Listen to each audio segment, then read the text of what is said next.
Les amis, bonjour. J'espère que les vacances se sont bien passées pour vous, voire même que les vacances se passent bien actuellement. Et je vous souhaite d'en profiter au maximum.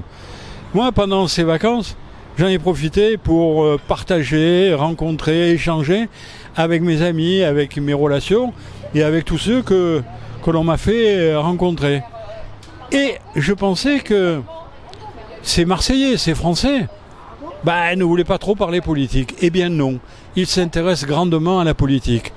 Alors pendant l'été, c'est plutôt la politique un peu légère. Pour autant, il y a certains sujets qui ont été traités de manière un peu radicale. Ça concerne une députée verte qui est très rouge sang à l'intérieur et que vous connaissez. Elle s'appelle Sandrine Rousseau. Elle a cette attitude particulière d'être comme le fruit de l'été, que je nommerai pas mais que vous avez en tête comme moi, qui nous laisse croire un certain nombre de choses en extérieur et qui à l'intérieur est totalement différente. La dernière déclaration qu'elle a faite, l'une des dernières, parce qu'elle en fait tellement qu'on n'arrive plus à les retenir, c'est de nous dire qu'elle sent péter les agriculteurs. Je trouve ça discriminant, arrogant, voire agressif par rapport à une catégorie de la population laborieuse, qui travaille énormément, qui s'investit énormément pour faire en sorte que la France soit encore un pays indépendant sur le plan de l'agriculture. En bonne parisienne, elle ne connaît pas les terroirs qui font la France. Et elle fait souvent des déclarations un peu à l'emporte-pièce et déplacées. Souvenez-vous, c'était déjà elle qui, il y a quelques mois en arrière, indiquait qu'il fallait déconstruire l'homme blanc, hétérosexuel, catholique, oserais-je ajouter, et de droite. Pourquoi, Madame Rousseau, le machisme ne concerne que cette catégorie de population où je me sens particulièrement ciblé à titre personnel? Toutes les autres couleurs seraient des gens bienveillants et accueillants et parfaitement sympathiques vis-à-vis des femmes? Je ne le crois pas. Je ne le crois même pas du tout. Alors essayez de ne plus me discriminer et de discriminer tous ceux qui sont comme moi.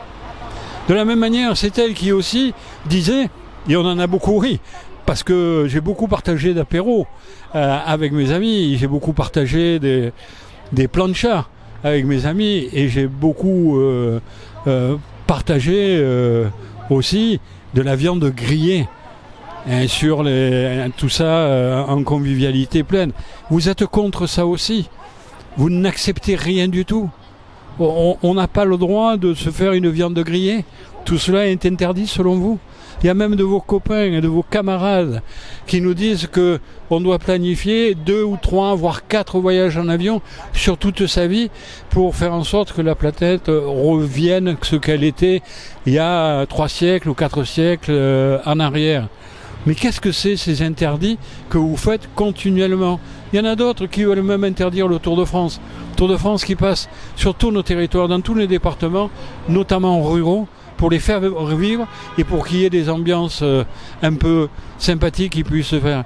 Et puis aussi, vous savez, le Tour de France, c'est totalement gratuit pour tout le monde. C'est peut-être le seul sport qui est totalement gratuit à ce niveau-là de compétences et de savoir-faire. Non, vous êtes complètement à côté de la plaque de vouloir interdire toujours plus. Nous, on partage toujours le fait de faire de la convivialité, d'échanger, de croire que la liberté, c'est quelque chose d'important. La liberté de penser, la liberté d'expression, la liberté de réflexion, la liberté d'action.